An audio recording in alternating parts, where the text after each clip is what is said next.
મારું નામ અંકિત કુમાર સોંદરવા। આજે જે વિરોધ છે તે આપણા લોકસભાના જે વિરોધ પક્ષના નેતા છે રાહુલ ગાંધીજી, તે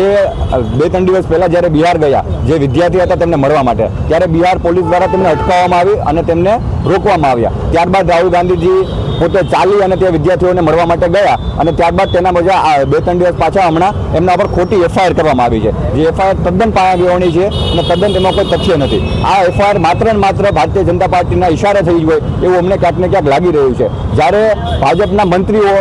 કહી શકાય કે પોતે બેફામ, જે આર્મીના આપણા જે જવાનો છે તેના ઉપર બેફામ ભાષણો અને જેવા કહી શકાય બફાટ કરતા હોય છે, ત્યાં સુધી પણ કહેલું છે કે જે આર્મીની આપણી જે બહેનો હતી તેમને તેણે આતંકવાદીની બહેનો પણ સાબિત કરીને બતાવ્યું, તો તેના ઉપર કોઈ એફઆઈઆર પણ નથી થતી કે તેના ઉપર કોઈ કમિટી પણ નથી બેસતી। ત્યારે ક્યાંક ને ક્યાંક આ જે કહી શકાય કે રાહુલ ગાંધીનો અવાજ દબાવવાનું કામ કરી રહી છે ભારતીય જનતા પાર્ટી, પણ માત્ર આ રાહુલ ગાંધીનો અવાજ દબાવવાનું કામ નથી, દલિતો, પીછડો અને ઓબીસી એસટીના તમામ વિદ્યાર્થીઓના તમામ લોકોનો અવાજ દબાવવાનું કામ જે કહી શકાય કે આ લોકો કરી રહ્યા છે।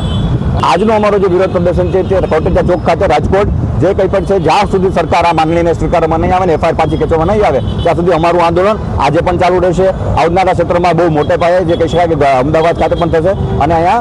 અત્યારે અમારો રોડ રસ્તા રોકીને આંદોલન કરવામાં આવે છે।